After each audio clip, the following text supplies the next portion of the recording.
I am going to keep the introductions to a minimum since the Whitney's biography is in the package. We have a late change in the program with James Manicom joining us.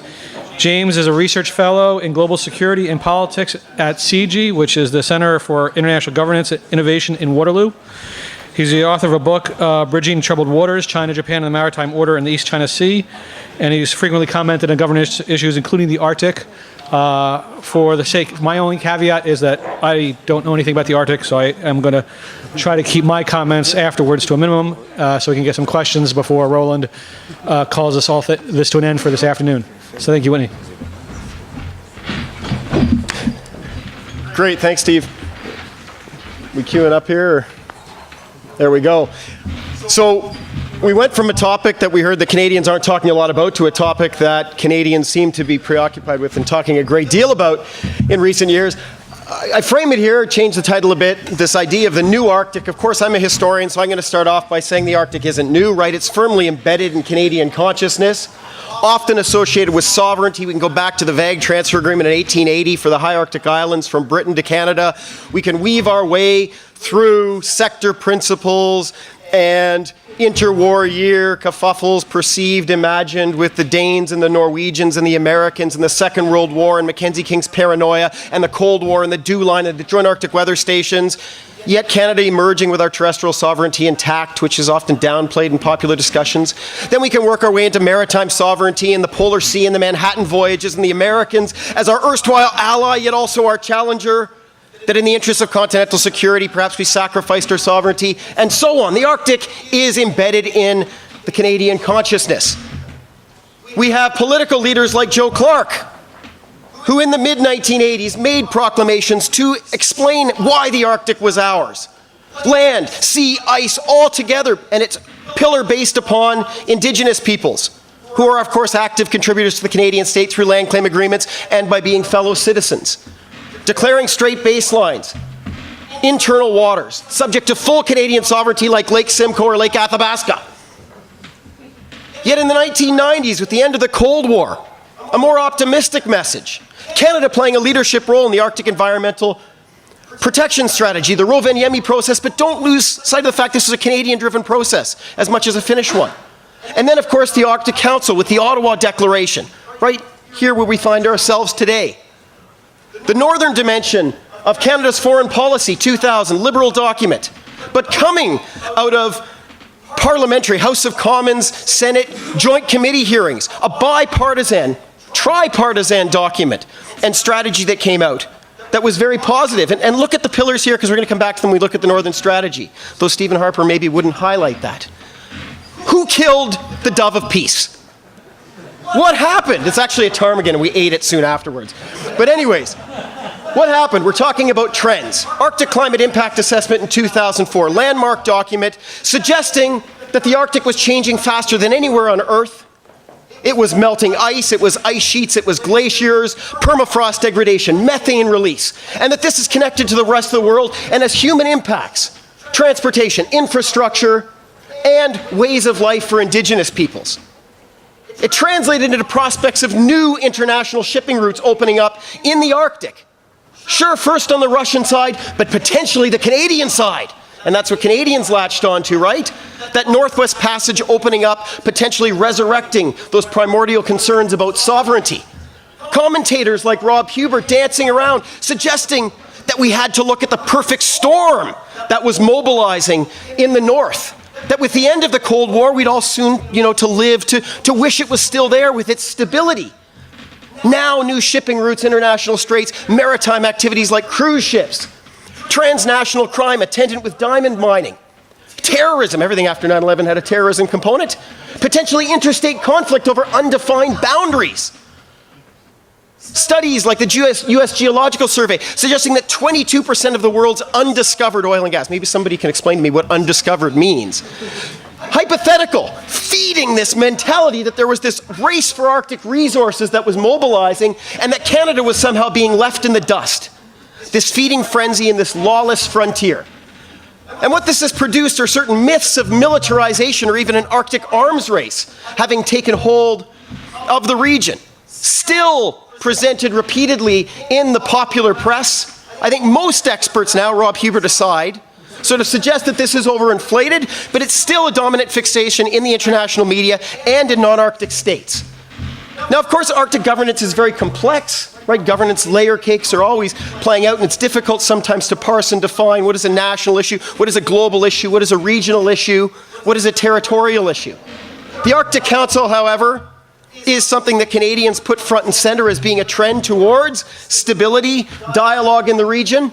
But there are changes going on. Some pressures to see it morph from a policy influence, policy shaping, to a policy making role. Questions about whether its mandate should be expanded to include things like military security, if you think that's important. And some international commentators, be it the European Union or India, not India as a state, India as Indian commentators, pushing for the need for a pan-Arctic treaty like the Antarctic Treaty model, or reconceptualizing the Arctic as a global commons, as opposed to a domain with sovereignty and sovereign rights for the coastal states and other Arctic states. So the globalization of the Arctic is very much a trend. And when we look at May of last year and the new accredited observers to the Arctic Council, it suggests that the Arctic is a place that now truly has and commands global attention. So James might talk a little bit about outsiders, but this is very much changing the nature of the dialogue and discussion, and also some of Canadian approaches. Also, old actors, right? Those actors who consider the Arctic to be a homeland and have for millennia, Indigenous groups like the Inuit, who have issued their own declarations on sovereignty in the Arctic, which is sort of an odd fit sometimes the way we conceptualize international governance and international law. Now, this is how Canadians, to transition, often see the Arctic. It's that sovereignty lens, right? And Bill Graham can tell us the story about Hans Island and him dropping in a helicopter to show the flag in 2004, 2005. Canadians sort of awakening to the fact that we weren't well equipped to defend it if the need came from the Danes or whoever else.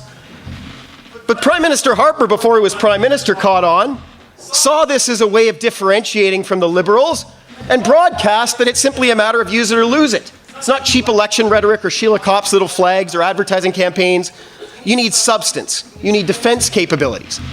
And in 2007, with record sea ice, or shortage of sea ice extent in the Arctic Basin, with Arthur Chilungarov pulling off his little stunt with that titanium flag at the North Pole seabed, resumption of Russian flights, it seemed like the Arctic was perhaps becoming a scary place.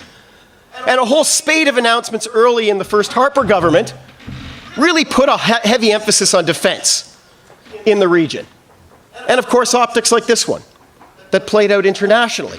Now, other messages began to emerge. I think these have been largely overlooked by a lot of academic commentators in Canada who find easy ways to sort of vilify the government's approach. 2008, Canada and the other Arctic coastal states, the Arctic Five, got together and issued the Ilulissat Declaration, saying those ideas of global governance don't apply. There's lots of governance in the region. We're thick with it. United Nations Convention on the Law of the Sea governs most of the rights in the Arctic Ocean, and we're going to solve any disputes peacefully. I see every reason to believe this. The Northern Strategy, unveiled in full in 2009 with its 4 pillars, showed a much more comprehensive approach, including an international dimension that suggested that there were managed disagreements with our Arctic neighbors and that these didn't pose sovereignty or defense challenges. Shift in messaging, to be sure. And this was reaffirmed in the Arctic Foreign Policy Statement released in 2010, suggesting a much more positive vision for what the Arctic future should look like. One that's very much aligned, dare I say, with that 2000 Northern dimension of Canada's foreign policy. Of course, quietly sort of brought in without drawing that explicit connection. So breaking it down, sovereignty, we have deep-rooted insecurity, I would say even paranoia about sovereignty, despite these repeated refrains that our sovereignty is well established, and so on. It's going to remain a preoccupation for Canadians and commentators until our boundary disputes are resolved, until the outer limits of our extended continental shelf are clarified, and so on. The Northwest Passage, I'd say much ado about nothing. I concur with Minister of Transport Reid on this. She issued a report earlier this year suggesting the futures, the Arctic Marine Shipping Assessment 2009, detailed study suggests it's going to be the last of the Arctic shipping routes that's going to open up. Yet shipping and getting in front of that issue is something that's there in Canada's priorities as chair of the Arctic Council. So too is the broader theme of development for the people of the North. And I think this is lifted right from the Arctic Foreign Policy Statement. It's very broad. Some of the critics out there suggested this document meant everything, so it meant nothing. I think it gives a lot of latitude for policymakers and Canadians to figure out what this can look like as it's put into practical purpose. But a focus on economic and social development, including improving the lives of the Northerners, which was the real key back in 2000 as well. What does that mean? Well, according to some economists, if you're looking at economic development in the resource sector, it's going to take you to Asia. Let's face it, that's where there's a surplus of capital and a willingness to invest in projects with potential long-term benefits that go far beyond North American reporting cycles. Security and safety does not mean militarization. That, in fact, with the Canadian forces, it is a case of leading from behind and being situated in a whole-of-government or comprehensive approach, and that there are positive trends suggesting that the military is actually at the forefront of some of the confidence-building measures in the region. The big challenge is how to differentiate Arctic issues from what are international issues that we should be engaging as Canadians through a global lens. And this is really tricky because if anything happens in the Arctic, we have this tendency to treat it as if it's unique and separate from other calculations that we're doing as a country. Governance, I think we have an unfortunate tendency, or at least perceived tendency, towards unilateralism rather than regional or global cooperation. And we see the Arctic Council as a primary forum for dialogue, but clearly there's an explicit preference for dialogue amongst the Arctic states. In certain cases, this upsets the permanent participants, the indigenous groups represented at the Council, and certainly non-Arctic states or non-Arctic coastal states. So there is still this embedded exclusivity mindset in play in Canada. And of course, in terms of governance, the priority to have Northerners more directly contributing and shaping Canadian foreign policy issues and priorities. So what does it look like to move towards an effective and constructive leadership role? I think it comes down to a common theme. It's changing perceptions. It's talking about ideas. It's coming up with creative and innovative ways of thinking about what's happening. First of all, changing international perceptions of Canadian belligerence and militarism. It's out there. When I go to Norway, they say the Canadian's coming. He's going to talk about doom and gloom and Canadian Rangers, defending the North and Canadian Arctic offshore patrol vessels. No, that's not what I want to talk about at all. But that's become associated with the Canadian stance. The need to enhance bilateral relationships. Getting over that idea that the US is diametrically opposed to Canada when it comes to Arctic issues. The Northwest Passage issue can be well managed. It's been well managed for a long time. On most other issues, particularly in the security domain, when it comes to ecosystem management in the Beaufort, we actually have a lot to gain by leveraging resources with the United States, including intellectual resources. They are a premier partner, and that's not a delusional way of describing them. Now, the Russia piece, it's a bit tricky right now with the Ukraine business going on and being linked to the Arctic, but I still think the Arctic, if we listen to Minister Baird's comments from January, ironically, saying that Canada and Russia don't see eye to eye on issues like gay rights and so on, but we do see eye to eye in the Arctic, and there's lots of room for cooperation. We may see that return if and when this Ukraine business is sorted out. Strengthening the Arctic Council is a Canadian goal, but preserving its integrity as a policy-shaping, high-level forum for dialogue. Not thinking that it becomes better if it morphs into an international organization. That, in fact, I think Canada benefits if it stays the way roughly that it is, and encouraging sustainable growth and development. So breaking it down, climate change obviously is a global issue. There's a big danger and a disservice served if it becomes an Arctic issue. That's fine looking at ways of adapting and identifying vulnerabilities on a regional scale. But at the end of the day, if we're going to deal with climate change in a meaningful way, it's obviously got to be elevated up to the global level and retained there. We can relate to things like energy solutions for Arctic communities and enhance scientific collaboration as well, if Canada wants to play that leadership role that it espouses to. In terms of shipping, a big discussion on whether we actually want to encourage and facilitate shipping in Canada's Arctic waters.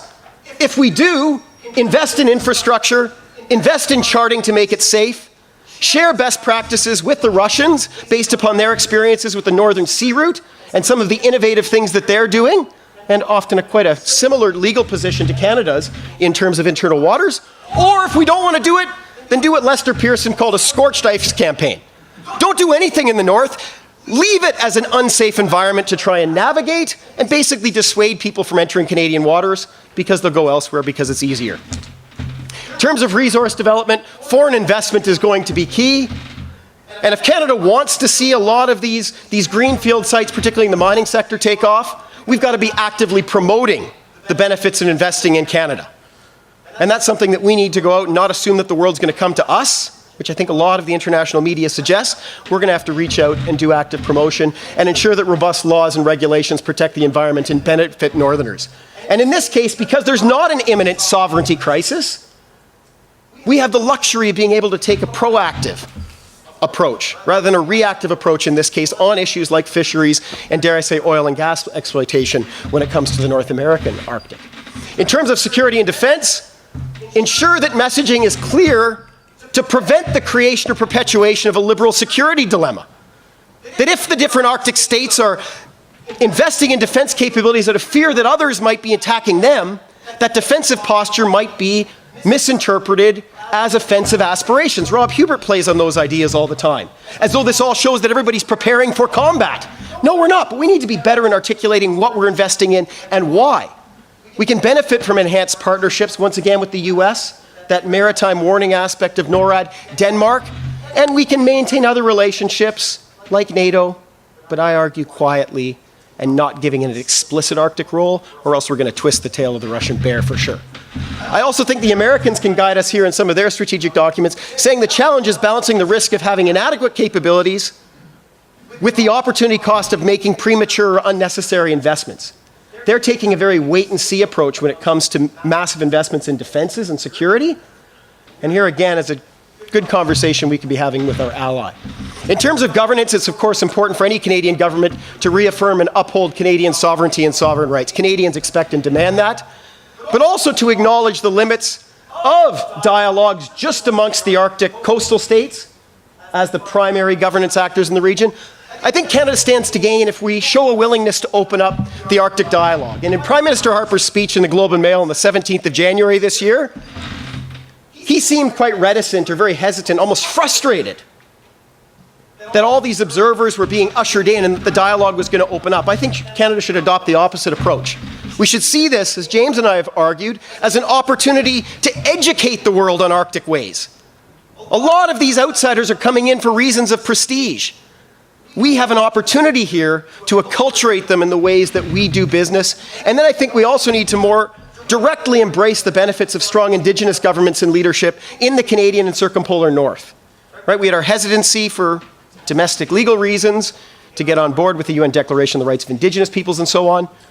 I think what's happening in terms of soft law regarding Indigenous rights, if nothing else, creates a lot of moral weight behind Canada's rights to control access to what is, after all, an Inuit, Gwich'in, Métis homeland, and so on. So challenges, vulnerabilities. We have this dramatic tendency to project our domestic political interests onto the entire circumpolar world, as though what matters in Canadian political discourse matters to the Norwegians.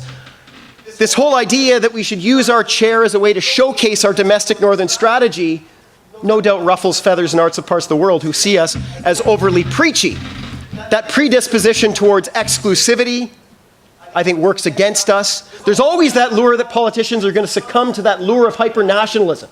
That if you want to whip Canadians up into a frenzy, construct a threat of an Arctic adversary, and Canadians will fall into line. And that temptation will be there, even if it's not helpful in terms of our place in the circumpolar world. Linking the Arctic to external geopolitical developments like the Ukraine is a discussion we can have in question period, and recognizing that the complex array of variables at play make it difficult to anticipate what activities are going to happen and when. And who knows, maybe climate change will take care of the issues for us. Thank you.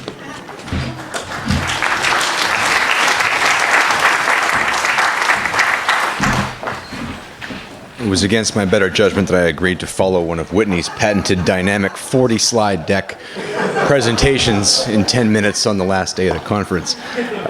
Please forgive me if I rely on my phone, which is where I kept my notes, because I found out I was going to do this a little over an hour ago. I'm going to do three things. I'm going to agree with Whitney, I'm going to disagree with Whitney, and I'm going to try to put this panel in the context of what we've heard so far, because I think there's some interesting overlaps. Just a quick anecdote to agree with Whitney. It is an interesting time to be a Canadian Arctic scholar abroad. It turns out the rest of the world does read the Globe and Mail and the Toronto Star. Less the Toronto Sun, but they do read the Toronto Star and the Globe and Mail and the National Post. And they're aware of the way we frame Arctic issues. I happen to be leaving the EU embassy in Tokyo, where I'd been briefing the defense attaches there about the East China Sea issue, which is my main gig, available on Amazon, by the way, Bridging Troubled Waters. Thanks, Roland, for the opportunity to speak here today. I'm leaving in an elevator. It's the smallest elevator in the world. There's 7 serving members of various European military departments and 1 rugby player sort of sandwiched into this elevator. And this is in January. And from the back of the elevator, the Dutch defense attaché says, "So, Canada claims the North Pole, eh?" Because we do claim the North Pole, according to our foreign minister, as of December, when we made our continental shelf submission, right? And the way that came out was a little awkward as it related to coordination. So it is an interesting time to be a Canadian Arctic scholar abroad. We do a lot of explaining rhetoric rather than explaining policies. So I agree with Whitney on that. To draw this Arctic panel into the context of the rest of the conference, I noticed this morning it had a panel on cities and mining. Was it cities and mining on the same panel? I thought to myself, that's an interesting parallel. But actually, if you think in the Arctic context, cities and mining is a perfect marriage, because the only way the cities, if they're called that, settlements in the Arctic, are going to get access to the kind of things they want is via the infrastructure developments that will come with mining. So there's a very mixed relationship with mining, if you like, amongst Arctic communities. Most see it to be an opportunity. So I thought that cities and mining thing actually got me thinking about that if you're going to start, these communities, of course, are not connected by roads, right? So the way mining presents a huge opportunity for the Arctic, not just in the context of employment, as we heard, mining is increasingly like manufacturing, but it's for the actual lowering the cost of living in the Arctic, which is, of course, prohibitive. To disagree with Whitney, and I don't really want to go too long because I know we're getting close to happy hour. To disagree with Whitney, and maybe with myself, what if we're wrong, Whitney? What if, God forbid, Rob Hubert was right? The Crimea thing sorting itself out. It's sorting itself out, and it's sorting itself out with a change in the territorial status quo, and it's sorting itself out with a kind of geopolitics that we haven't seen since, well, the Crimean War. So what if Rob is right? What if what we're seeing now, and what if we were wrong? What if what we're seeing now is the Russia that we're going to have to deal with in the future? And whether we like it or not, if we can try to disassociate that from the Arctic, but we're not. We're linking the Arctic with Crimea, and it risks hijacking our Arctic chairmanship. So what if we're wrong? And also to push you a little bit on the institutional angle, and I've argued with you that the Arctic is a well-governed space, but UNCLOS, the United Nations Convention on the Law of the Sea, has failed in a couple of areas. One, it failed to protect the ridiculously territorial way countries interpret maritime jurisdiction, and you can see that in Asia. But the other way it's failed is in the management of global fisheries, and we've had to invent a whole host of additional protocols to deal with fisheries. And the Arctic fisheries question, as China and Japan and South Korea, countries I know very well, and I know their fisheries industries very well, and I know the political influence of those fisheries in those countries very well. And that is a challenge that honestly keeps me up at night as the fish move, as the ice melts, and we are forced to regulate the water that is our own, that we share with our neighbors, and that is frankly high seas in the middle of the Arctic. That's something that keeps me up at night, and that's an institutional failing on the part of UNCLOS. So I'll leave you with that heartwarming thought. Thank you for the opportunity to speak with you today.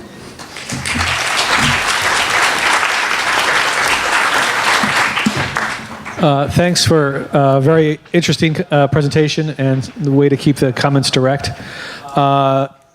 Why don't we take questions? Yeah, I think we're going to take questions first from the audience. Please, again, stand up, identify yourself, wait for the microphone, and keep your comment or question brief so that we can get as many in before Roland starts waving at me. Good. Hi,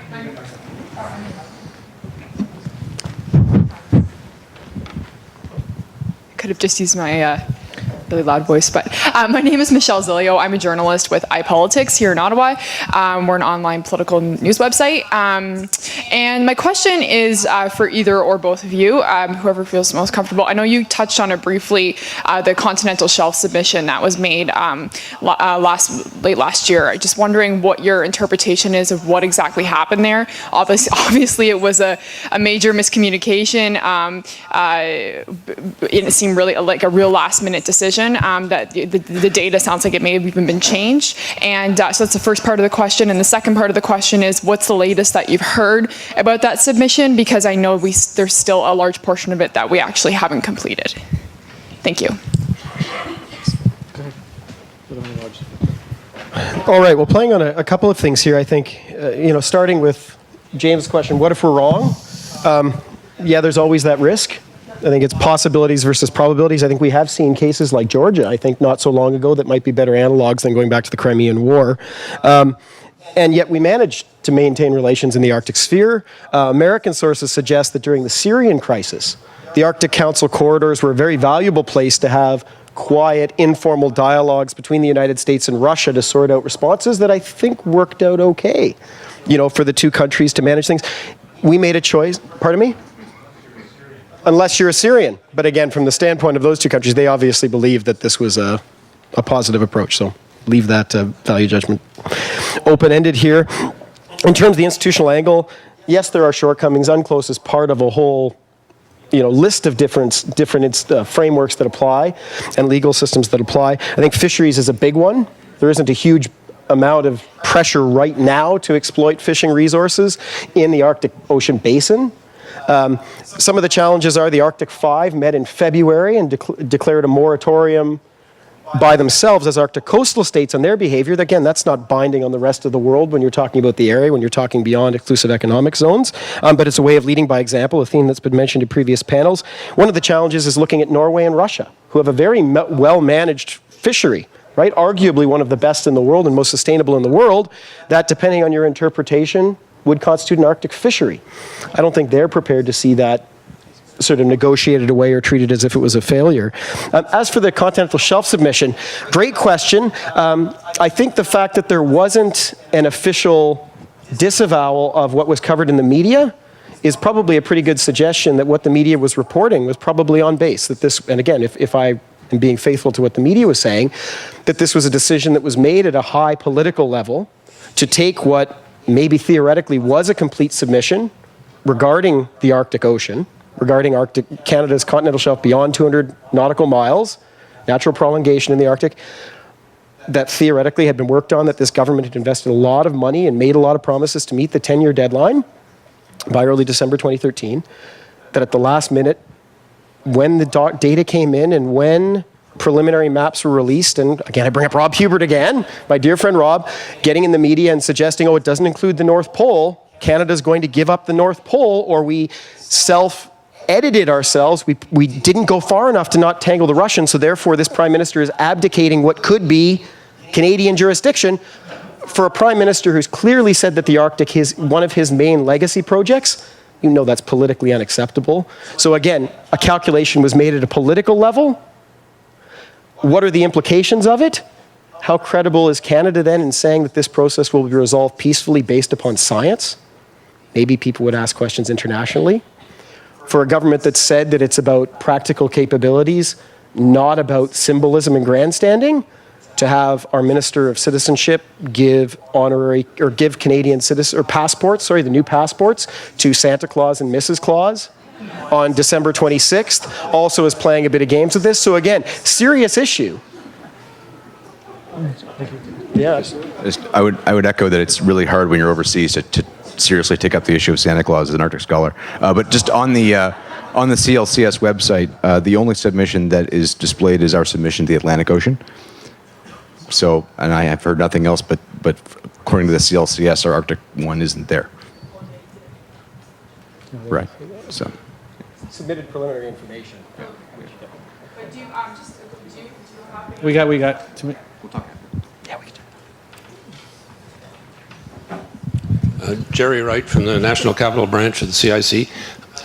Whitney, although you've explored it, various aspects of it very vehemently, I am still a little dissatisfied by the discussion of geopolitics invading the North. And it seems to me that the possibility that somehow all our systems of regulating conflict could crumble, and that we could end up in a major clash, perhaps not with Russia, but with China, is one that is never going to be far from our minds and is always going to pervade our treatment of northern issues, and that it's going to be a constant factor. And therefore, I would like to see a more concerted effort through mechanisms like the Arctic Council to if at all possible, insulate the Arctic from these kinds of influences. Difficult as that may be, is that not a feasible strategy? And shouldn't we be thinking about that in a more concerted way than we are? Sure, I think thinking about it is fine. Perhaps if James and I do have our book published later this year, you'll have ample food for thought on Canada and China and the Arctic. Once again, there are possibilities that are out there. We have people within the defense establishment and foreign affairs who are to do scenarios into the future and predict alternates. Every document that's come out, every official statement suggests that Canada does not anticipate a conventional military threat in the Arctic.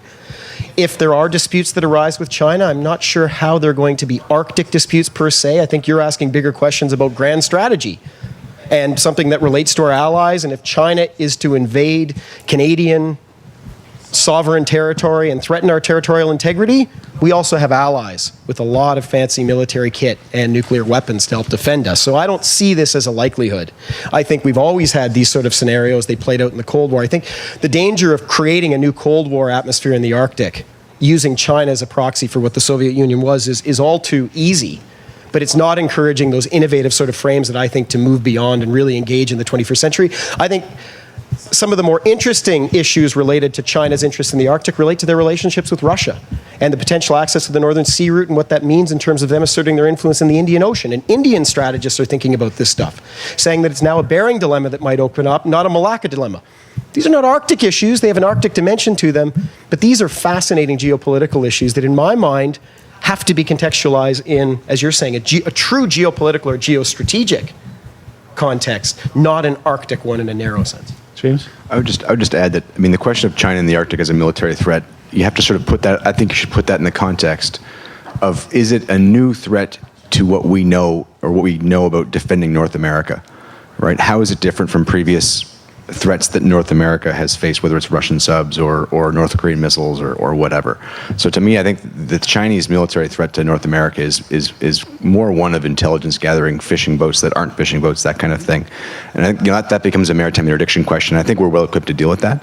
But I'm increasingly, I'm not going to say I agree with Rob, but the location of Crimea in the Russian mindset is not dissimilar from the location of the Russian Arctic in the Russian mindset of a part of what that country is and its identity, if you like. And I think that's something that's the part of Russia that makes me nervous. It's not the extended continental shelf stuff in the middle of the Arctic Ocean. It's does Russia confuse its northern Arctic and that Russian mindset about the Arctic as a homeland and the offshore areas and the areas beyond? Heinbecker again. I'm tempted to say that I'd be interested in including the Indians and the Chinese and the Koreans in the Arctic when they set up a situation where we can participate in the Bay of Bengal and in the South China Sea. And then it's just not so obvious to me what our interest is in making it easy for them, making it legitimate for them to participate. So the question I have, and it really is a technical question, to what extent physically, how difficult or easy is it for them to access the Arctic, and what, if anything, if we wanted to do something about it, what could we do? Great question. I think their response would be, isn't Canada an observer to ASEAN? ASEAN, yeah, regional forum. I don't think that's the South China Sea, by the way. Yeah, but they'd say, no, they're asking for observership. They're not members of the Arctic Council. They're quiet to sit with their hands crossed on their knees at the back of the room and listen to the dialogue going on. They would suggest China, as an aspiring global player, has interests in the Arctic the way Norway has interests in the South China Sea, or Canada has interests in what's going on in Southeast Asia. Why should we not be interested in what's going on in the Indian Ocean? Well, Paul, our institutional relationship with Asia vastly exceeds their institutional relationship with the Arctic. I mean, we're in APEC with the ASEAN Regional Forum. We aspire to the ASEAN Defense Ministers meeting. We aspire to the East Asian Summit. From their point of view, all they hear is Canada wants to be in Asia, and so that's their hearing. Okay, we're running out of time, so let's gather a couple of questions. First over here. Hi, Jennifer Spence. I'm with Carleton University, and I was just curious, you sort of speak to the future of the Arctic, and you sort of dismissed, or not dismissed, but sort of put climate change it's a global issue, but I think there's a significance in the Arctic that brings it more into focus. And you look at I was at the Arctic Circle meeting last October, and it was like 2 conferences in one, and you spent the first day talking about all the environmental issues, and you had NGOs standing up and, crying and saying this, and then the second day was all business. And so you have them talking about, well, this is going to happen, so it's just a question of how it's going to happen. And so the prominence of the issue and the significance of the issue of what climate change means for the region is symbolic of what the future of, what development looks like in a region where it's, a new frontier for what development looks like. So I'd be interested in your comments on the future. Oh yeah, one more, please. Yeah, just to add to that, Jennifer, and my name's Jerry Butts. I advise the leader of the Liberal Party, but I'm actually going to ask from my former capacity as president of the World Wildlife Fund. I think the interesting thing we have to deal with up in the Arctic is that it's the rate of change due to climate change will create a vastly different region, period. And we've never really dealt with the emergence of a new ocean before, as a species, for instance. And the kinds of mechanisms we have to govern the region may or may not be appropriate. But fundamentally, the issue is this is not just space on a risk board. 4 million people live in the Arctic. Half of them are Russian. How do you see the governance structures, both indigenous and geopolitically, globally, developing over time as the region becomes more accessible and a resource play for everybody involved? James just said, I'll take 1, he'll take 2. So I guess he gets the fantastic question, Jerry. First question, no, that's fine, that's good. That's good. In terms of future climate change as a global issue, I think what I'm trying to get across, I think sometimes climate change in Canada within the discussions gets articulated when it's related to the Arctic as an adaptation issue. And all I'm trying to do, I think your points are very, very well taken, and I think these tie into Jerry's points as well. I'm trying to say it also needs to be elevated back up to the global level. And if we think of Sheila Watt-Cloutier's very poignant elevation of this issue in the early 2000s. Her message was, this is a human rights issue, this is a right to be cold, it's not a boutique Arctic issue that you can hive off, this affects everybody on the planet. So I'm not only a person representing Arctic peoples, I'm representing every citizen on this planet, and why you need to take this seriously. So what I guess I'm trying to call for here is to say, if Canada's going to have a future-oriented approach strategy for the Arctic that's meaningfully engaged, Arctic climate change cannot be treated as a regional issue. Obviously, most of the forces and drivers are coming external from the region. We can deal with short-lived climate forcers, black carbon issues and stuff, but ultimately that's going to require a global dialogue, which I think is what we're lacking right now. And again, we can have debates about that after. Want me to go? I think, that's what we're sort of focused on in CIGI, is how these governance mechanisms, change to new situations. And of course, governance mechanisms are often the last thing to change. I guess to me, I know a little bit about the law of the sea, and I guess I not struggle, but I'm trying to think of how a new ocean necessarily challenges the existing, say, UNCLOS mechanism to govern it, because it's an ocean. Water is governed by the law of the sea. Now, one way it gets challenged is, the baselines change. Right, all of a sudden, where you thought the lines were changes because, of course, the sea level has risen. Another is there's new fisheries are accessible, perhaps not. We've done things like that before with regional fisheries management organizations, right, which are hit and miss. I'm not here to tell you it's a good story. I'm just saying that we do have some tools. The disadvantage of having tools is that's often the first place we go. That's our first little kit bag to see if we have those things and how to apply them. So we're still working on what kind of governance mechanisms affect how we can adjust them to change to govern the middle of the Arctic Ocean. In terms of governance on land, we're doing that in Canada right now, right? We're going to start devolution in Nunavut. We've just completed it with Northwest Territories.